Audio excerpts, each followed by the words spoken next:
കണ്ണൂരിലേക്ക് പോയാൽ കണ്ണൂരിൽ പരക്കെ കനത്ത മഴയാണ് ഇന്ന് അനുഭവപ്പെട്ടത്. സജോ ദേവസ്യ അതിൻ്റെ വിവരങ്ങൾ നൽകും. സജോ, അടയ്ക്കാത്തോട് മലവെള്ളപ്പാച്ചിൽ, അതുപോലെ കൊട്ടിയൂർ, മന്നംചേരി, ചെട്ടിയാമ്പറമ്പ് എന്നിവിടങ്ങളിൽ വെള്ളക്കെട്ട്, അവിടെ നിന്ന് കുടുംബങ്ങളെ മാറ്റിപ്പാർപ്പിക്കുന്ന സാഹചര്യം.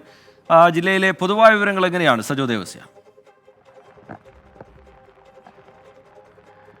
റിജിത്ത്, മലയോര മേഖലയിൽ അതിശക്തമായ മഴയും കാറ്റും തുടരുകയാണ്. മഴക്കെടുതികൾ വ്യാപകമായി മലയോര മേഖലകളിൽ നിന്ന് റിപ്പോർട്ട് ചെയ്യുന്നുണ്ട്. ഏറ്റവും ഒടുവിൽ കണ്ണൂർ ചെറുപുഴ പ്രാപ്പോയിൽ വീടിന് മുകളിലേക്ക് തെങ്ങ് കടപുഴകി വീണ് വീട് പൂർണ്ണമായും തകർന്നു. കൂടക്കാട്ട് കത്രീന എന്ന് പറയുന്ന 72കാരിക്ക് പരിക്കേറ്റു. അവർ ചികിത്സ തേടി. ആ വീട്ടിലുണ്ടായിരുന്ന മറ്റാളുകൾ അത്ഭുതകരമായാണ് രക്ഷപ്പെട്ടത്. കൊട്ടിയൂർ മേഖലയിലേക്ക് വരികയാണെങ്കിൽ കേളകം പഞ്ചായത്തിലെ അടയ്ക്കാത്തോട് ശാന്തിഗിരി, അവിടെ വനത്തിൽ ഉരുൾപൊട്ടിയതായ സംശയമുണ്ട്. വലിയ തോതിലുള്ള മലവെള്ളപ്പാച്ചിൽ.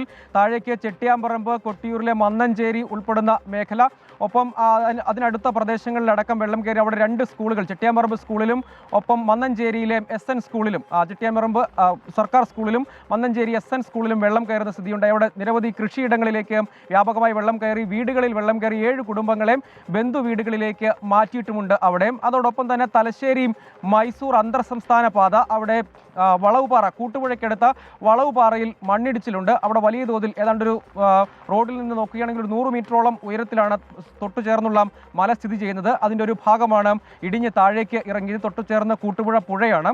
അതുവഴി യാത്ര എന്നത് രാത്രിയിലും മറ്റും കൂടുതൽ മണ്ണിടിച്ചിലുണ്ടാകാനുള്ള സാധ്യതയുണ്ട്. അത് കൂടുതൽ അപകട സാധ്യത പരിഗണിച്ച് വള്ളിത്തോട് കൂട്ടുപുഴ റോഡ് താൽക്കാലികമായി അടച്ചിട്ടുണ്ട്. പകരം ഈ അന്തർ സംസ്ഥാന പാതയാണ്.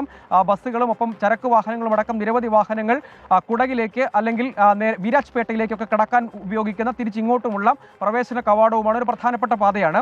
താൽക്കാലികമായി ആ പാതയുടെ ഒരു ഭാഗം അടച്ചു. പകരം ആളുകൾ മറ്റു വഴി കച്ചേരിക്കടവ് പാലം വഴിയുള്ള ബദൽ പാത ഉപയോഗിക്കാനുള്ള നിർദ്ദേശമാണ് ഇപ്പോൾ ജില്ലാ ഭരണകൂടവും ഒപ്പം അവിടെ ഫയർഫോഴ്സും പോലീസും ഒക്കെ നൽകുന്ന നിർദ്ദേശം. അവിടെ ഈ മണ്ണിടിച്ചിൽ സാധ്യത, അതൊരു ഷിരൂലിൻ്റെ മിനിയേച്ചർ എന്നൊക്കെ പറയുന്നത് പോലെ ഒരു സാധ്യത അവിടെ നിലനിൽക്കുന്നുണ്ട്. അത് പരിഗണിച്ച് കനത്ത മഴ തുടരുന്നുണ്ട്.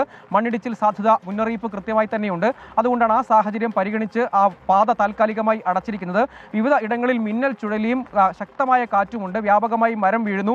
പലയിടങ്ങളിലും വൈദ്യുതി തടസ്സമുണ്ട്. വൈദ്യുതി ബന്ധം പലയിടങ്ങളിലും നേരത്തെ തന്നെ പുനഃസ്ഥാപിക്കാൻ കഴിയാത്ത വിധം മിന്നൽ ചുഴലി വ്യാപകമായ നാശനഷ്ടം ആ മേഖലയിലുണ്ട്. വ്യാപകമായ കൃഷിനാശവുമുണ്ട്. ഒപ്പം ഇവിടെ ഈ വനത്തിൽ കൂടുതൽ മലവെള്ളപ്പാച്ചിൽ അതിശക്തമായി വരുന്നുണ്ട്. അത് കൂടുതൽ ആശങ്കയുണ്ടാക്കുന്നുണ്ട്. തോടുകളും പുഴകളും ഒക്കെ കരകവിഞ്ഞ നിലയാണ്. അതുകൊണ്ട് മലയോര മേഖലകളിൽ മണ്ണിടിച്ചിൽ, ഉരുൾപൊട്ടൽ സാധ്യതാ മുന്നറിയിപ്പുണ്ട്. കർശന ജാഗ്രത നിർദ്ദേശമുണ്ട്. നഗരമേഖലകളിൽ അധികം മഴയുണ്ടായിരുന്നില്ല. പക്ഷേ വൈകിട്ടോടുകൂടി അതിശക്തമായ മഴ വിവിധയിടങ്ങളിൽ ലഭ്യമാകുന്നുണ്ട്. ഉളിക്കൽ, ആറളം, അയ്യങ്കുന്ന്, കൊട്ടിയൂർ, കേളകം എന്നിങ്ങനെയുള്ള പ്രദേശങ്ങളിലൊക്കെ അതിശക്തമായ മഴ ലഭ്യമാകുകയും ചെയ്യുന്നുണ്ട്. ശരി, സജോ ദേവസ്യ വിവരങ്ങൾ നൽകുകയായിരുന്നു കണ്ണൂരിൽ നിന്ന്.